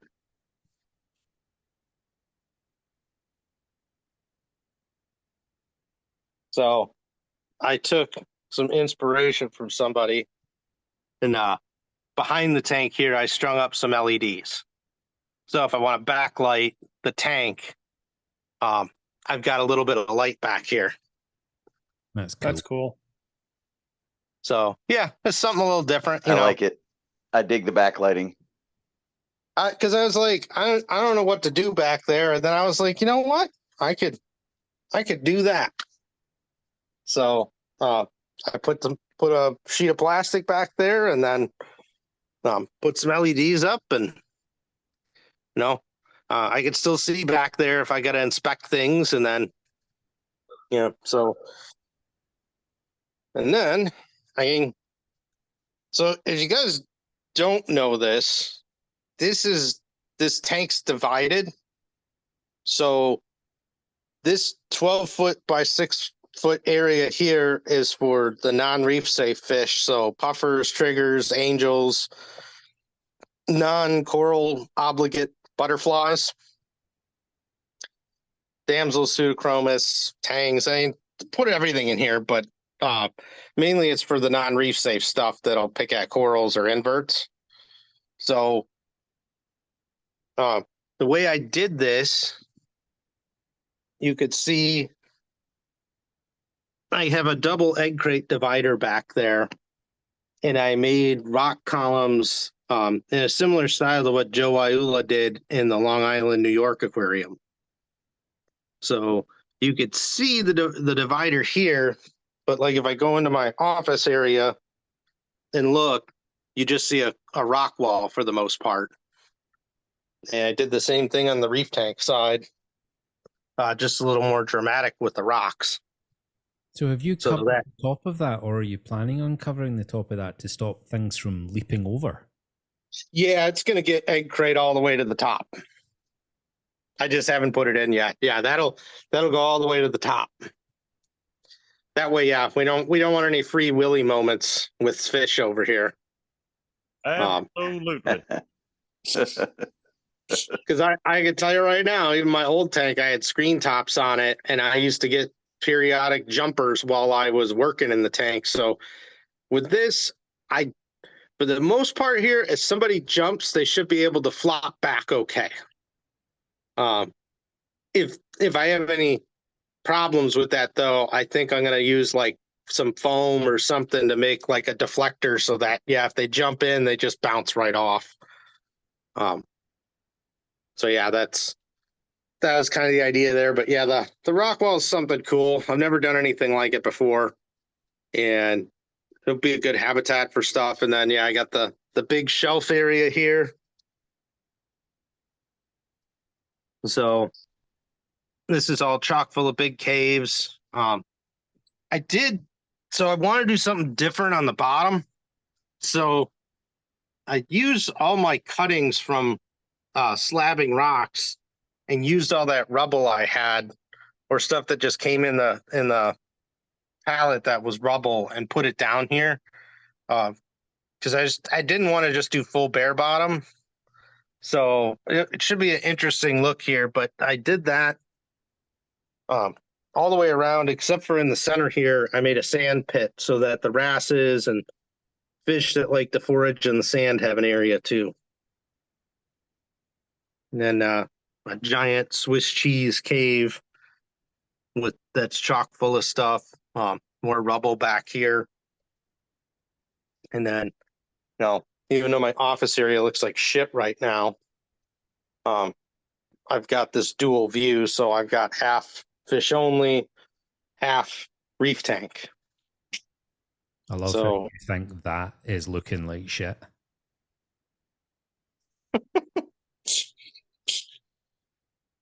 So this will be a fun view while I'm at work or just working down here, to have this little area. Did I mention, Alex, when is water time? Well, I had gotten a message earlier today from Todd that he said he was putting the finishing touches on it, wants to do a training session with me, and then he wants to get it on a pallet and ship it out. So maybe next week or the week after. Little So Champion Lighting and Supplies plug. There we go. yeah, I mean, as soon as he's got that done and it, I get it, I got to hook it up, but I just got to stub into some plumbing and test it out. And then, yeah, I mean, I'm going to start filling the tank up. I'm going to probably do it over a few more days. Than I was thinking, just because it's going to be really cold water and I don't want it to like start sweating on the glass. So I might do it a little slower. Plus I want to just anything like this, it took me 2 weeks to fill the tank the first time. You can't throw like I've seen some other DIY guys do it, and I think they're crazy, where they just fill a tank like this in a day. You are putting, I mean, there was 30,000 pounds of water I put in this tank. You cannot just like throw that on the floor in a day. You want to give everything a chance, like the structure a chance to relax and breathe and, make sure there's no problems. So yeah, I'll probably fill it up over a few days at least. I'm confident it's not going to have a leak at this point. Now it's just let it slowly fill up. So are we talking a pre-Christmas fill then? Yeah, I'm not going to get salt in it though until probably next year. I got my budget cut out from under me for a bit. Too many walls. My wife, let me put it this way. My wife wasn't so thrilled when she found out how much money I spent on the rock in my RODI system. You're fired. I almost got that. So I'm kind of letting things kind of mellow out for a bit. I've told her how much salt I have to purchase and the amount, and I got a really dirty look, and I said, but I don't need to buy it all at once, and I don't need it right now. So I'm just gonna I'll be okay. To be honest, I want this to be filled up, running for a week. I think I'm gonna proactively throw some GFO and carbon in it just to, because I was using metal blades and other things to cut the rocks, and just let that soak for a week or two. And then I'm going to send an ICP in just to make sure I don't have any kind of like metals in the system, since I got screwed by that in the last one.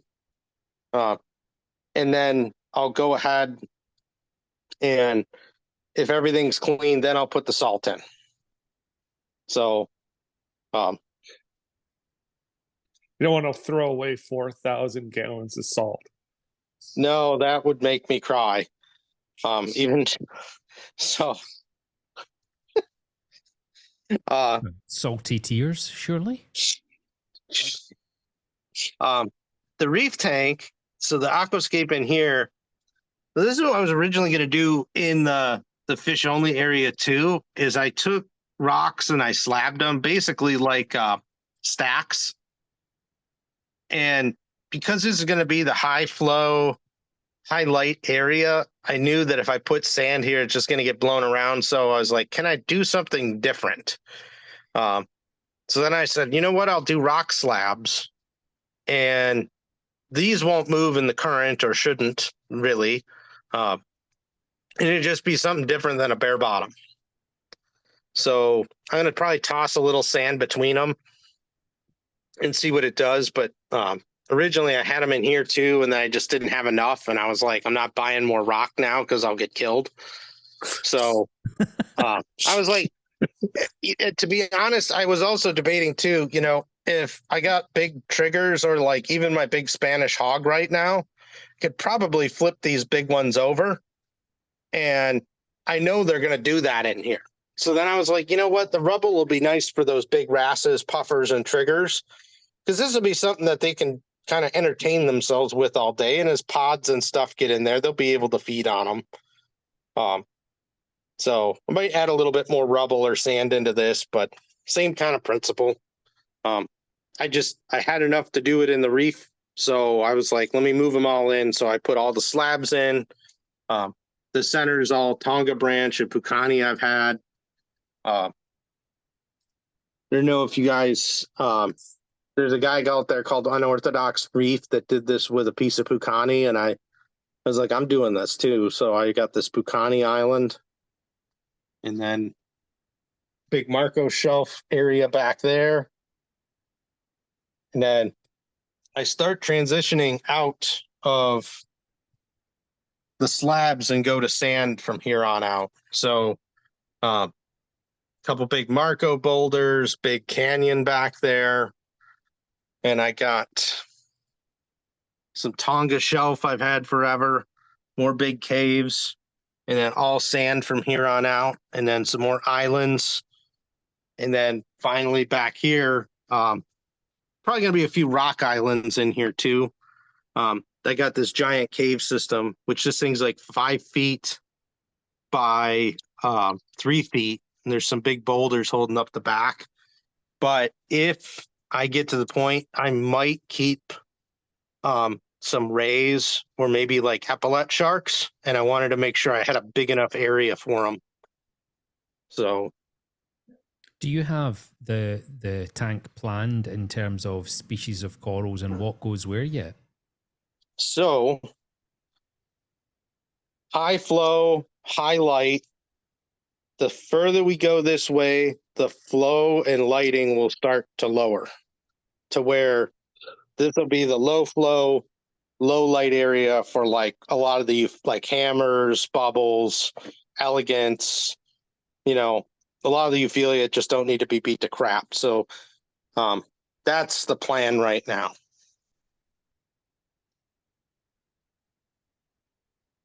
And then you guys can't really tell from here, but in the back you can. So one of the things I did is the back foot of the tank is aquascape free. So I can take some bigger pumps and just shoot water down and get water moving around the tank. I was wondering how you were going to do circulation on a tank this size. Does that make sense? So this is where the next phase of DIY comes in for me. So I got that 3D printed propeller I put on that pump. And that 80-watt pump will get a 700-gallon tank churning pretty good. So the idea with the water flow right now is the returns come in here and drop all the water on this side. That'll force a flow all the way through to the overflow on the other end. So you'll have the 4 to 12,000 gallons per hour eventually of flow from that. There'll be one return on there for now. Eventually I'll add a second for redundancy, and maybe I'll split the power on them a bit and lower them. So you'll have that flow going, but then I'm thinking what I want to do is try to get 1 or 2 really big pumps in here just pushing water. And then I'll use smaller pumps to kind of make it chaotic. So just, as an idea right now, something I'm screwing with is taking, because I got them right now, but I've been toying with the idea because this propeller pump, turning the pressure pump to a propeller pump has worked. I'm also going to try taking a pressure pump and turning it into a gyre pump. And, the way I look at it is the amount of wattage they're using to establish the gallon per hour water flow. They're not using super high wattage pumps. And even looking at something like the Panta Rays or those Abyss flow cannons, a good example. So an Abyss A400, it's around a 400 watt motor.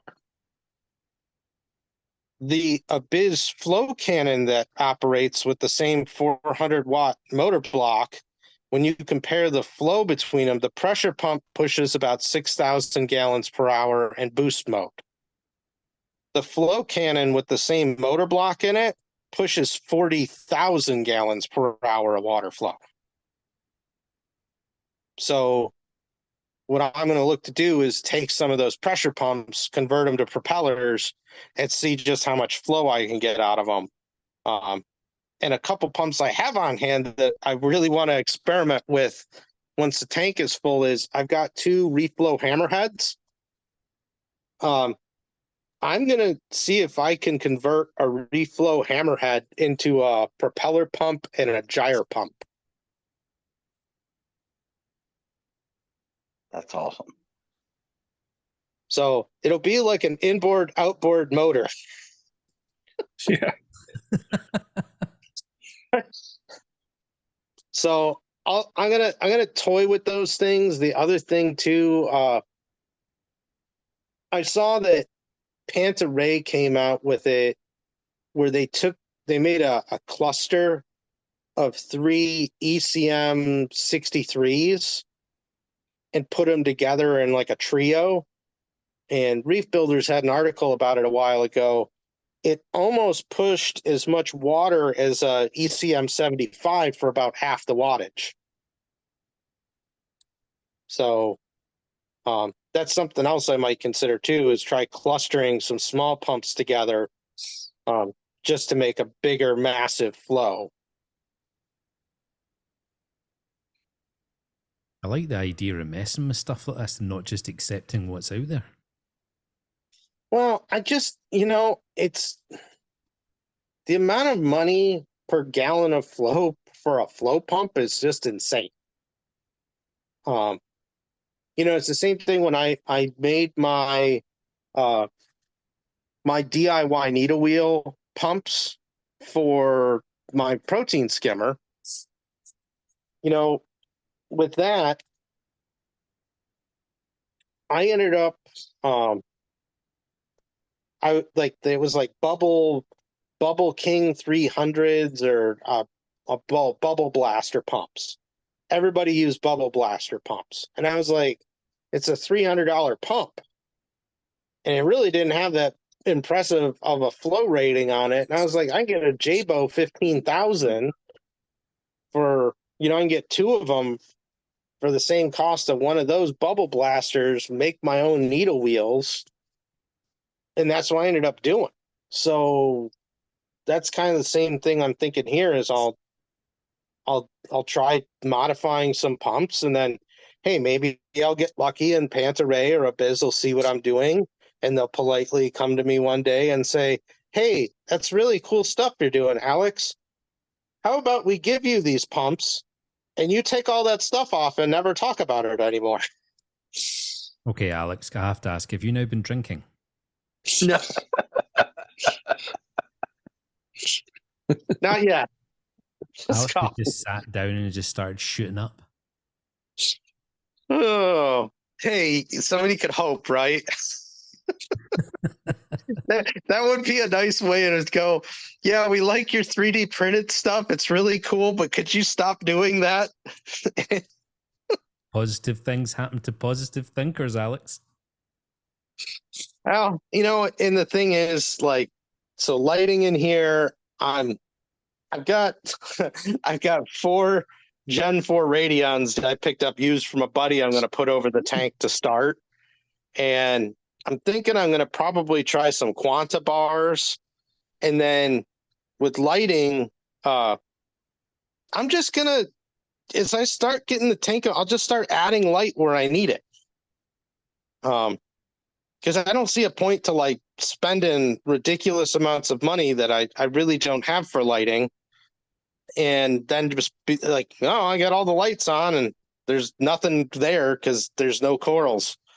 You know, I don't need a $500 light to cover the open swimming area on the bottom. So I'm probably gonna space out lights, try different ones. Because I mean, I to be honest, I'm more concerned about getting good flow than I am the lighting. I think your wife is going to absolutely love when you start purchasing lights. Well, I could also do those slowly and one at a time, so I could stay within. I could. Excuse me. It's not like buying a pallet.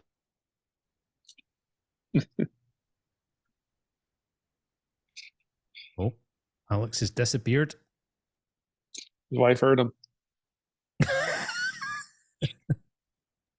She's I on can't to even it. imagine thinking about buying lights for that much tank is mind boggling to me. Oh, Are Yeah, you I guys? like it. Get in my pants. You I guys like hear his me? plan. Oh, there you go. Yeah. Yeah, we can hear it. All right. I don't know what happened there. That was weird. Yeah. So, but no, all right. So the fish only section here. I don't need anything. I just need LED bars that light the fish up. That's it. That doesn't have to be fancy. And then light up the tank with LED bars to light the other areas, and then just throw spotlights on where you need them. You know, as I said, the back foot of the tank is just open space. I don't need to spend money on lights back there. It'll be really interesting to see how this evolves then. Rather than just throwing a blanket of 70 radians on it, you're going to do a wee bit of suck it and see. Yeah, and to be honest, I don't think I'm gonna need, like, when I was planning this out, I was like, all right, if I do LED light bars and I get 6-footers, I was thinking for that I might need a total of like 12 of them. 2 in the front, 2 in the back, all sections of the tank. If I really need that.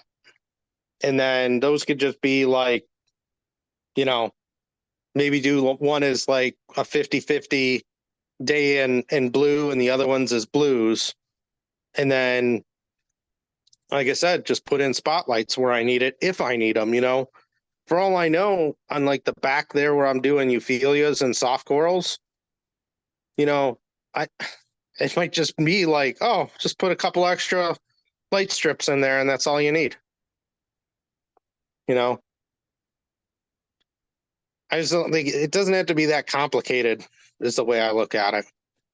If you're ever really desperate for high light, you could just set fire to the stand. So I'll tell you guys, I'm way far away from it, but I have been thinking about it. But I have thought about possibly trying to utilize the sun. Oh my God, I wish I'd said it about 4 or 5 minutes ago. I was going to say, I'm surprised you have not harnessed the power of the sun. Well, what I was thinking of doing is really crazy, and I'm going to have to like test it. But basically, you know, the problem with natural sunlight, especially at this latitude, is it's just you're not getting the intensity, and not really, you know, the spectrum we're looking for. You're not really getting it. But I was thinking about it, and I was like, well, what if you could increase the intensity of the sun and use the spectrum that you want and discard the rest? So just send an email to God and then wait for a reply. He's a busy guy. So This is the craziest idea I think I've ever had, but I think it'd be cool to try. But, you know, you ever seen those solar death rays? Fresno That lenses. culminate- I knew you were going to say that. Right, he's definitely drinking. So I swear, just drank coffee without alcohol. So imagine taking like a Fresnel lens on a sun tracker that concentrates your sunlight into a small point.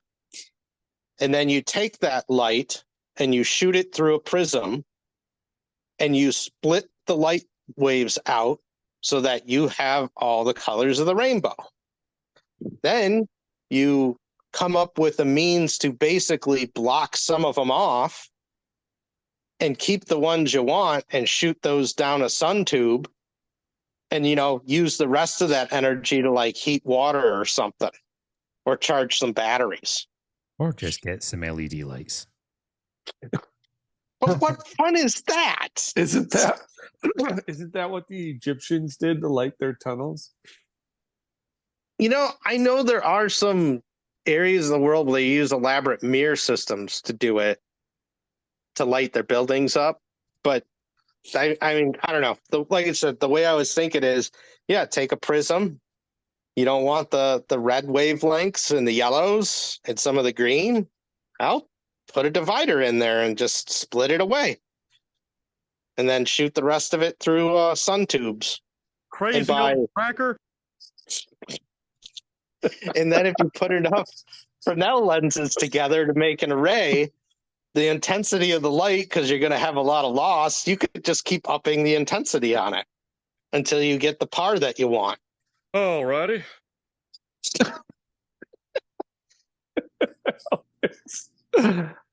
Oh, Hey, I've also got this crazy idea for flow. If I ever want to do a surge device, I was thinking about sticking like 100 or 200 gallon tank outside and running a 4-inch surge device from outside in. and just dump it through the That'd be 4-inch gnarly. tube. It's like that big bucket at the water park. Yeah. I don't know. It's just stuff I'm thinking about maybe doing at some point is screwing around with that stuff. But hey, it's at this point, it's one idea at a time. I'm like, I can't do all this crap.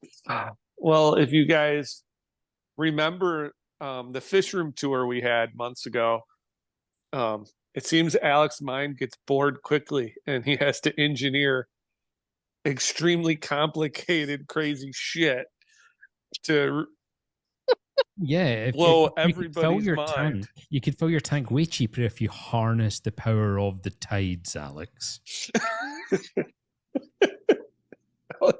Alex is going to build like a mini planet that's rotating in the corner, and he's going to pull gravity off of it to create tides within his. So what you're saying is you want me to develop a gravity generator to influence corals. Yeah, and you could have a couple moons instead of one moon. Absolutely. So Alex Stark. Okay, so we've now breached the 2-hour mark, and this has been absolutely awesome. However, my hard drive is about to melt into my desk. So, does anyone have any serious questions about Alex Aquarium?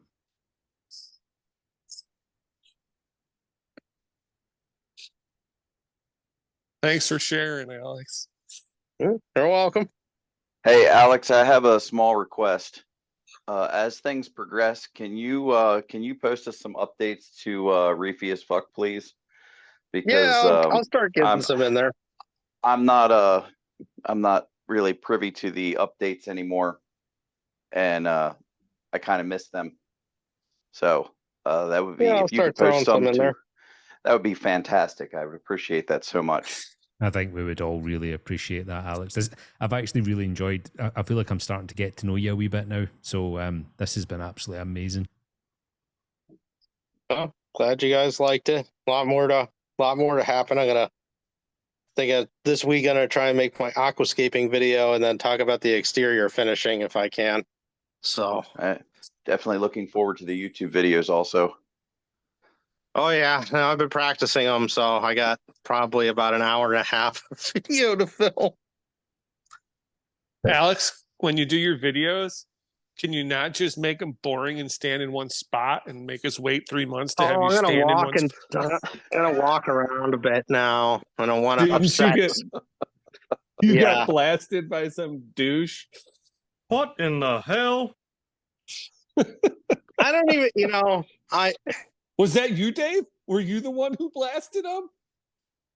I definitely laughed at it. Somebody there was somebody blasted that him. got really, I don't know who it was. Somebody made a comment and I was like, I guess I can walk around a bit more. It's not a big deal.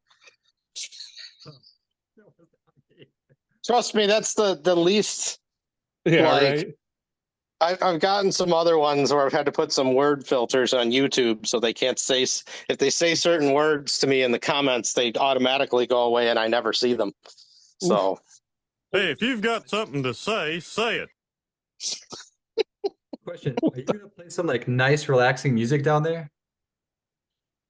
yeah, usually I'm jamming out to metal or, I go all over the place. Might be metal, might be 80s, might be 60s or 70s music. And do you have any So- idea of how loud it's gonna be once the system's up and running, and if all those boards you have on the top provide any insulation for sound? It'll probably get a little, but I'll be honest, I actually don't mind like having it be a little more noisy. Like I could hear my fish room right now going. It's like there's almost a certain comfort to me because like I've had times where I'm like it's too quiet in the house and I'm like something's really wrong with the aquarium. But I'm sure like if I kick up the exhaust fan on this all the way, I can hear that a little bit. But I mean, you're just gonna get lights and How loud? do any you pumps. think, So how loud do you think your death ray will be? well, if that thing's making sound, I don't know what the heck I'm getting captured in that. So Death Ray. Yeah, fucking Star Trek in the basement. I can already see it now. Jim, don't walk in front of that. Fuck. Jim falls into two pieces. Loser! Yeah, warning. You gotta have warnings down there, and the Death Rays fucking make sure it doesn't slip to one side. Start fucking lasering right through the fucking beams. Oh, side on laser. A side-on whip around laser. Oh, geez. Yeah. Okay, Alex, I just want to say thank you so much for doing this little tour for Reefy As Fuck. And if there's no other questions, we'll wrap it up there. And if anyone wants to jump into the voice chat and Discord, go for it. Thank you. I can't so believe much, this is going Alex. on for 2 hours and 10 minutes. I got to start my day. This has flown by. Thanks, Alex. Oh, you're welcome. Thanks, Alex. We appreciate it. Thanks, man. Thank You're you so welcome. much, Alex. Thank you. You guys have a good day. Bye bye. Thanks, you too, man. Talk to you later. Later.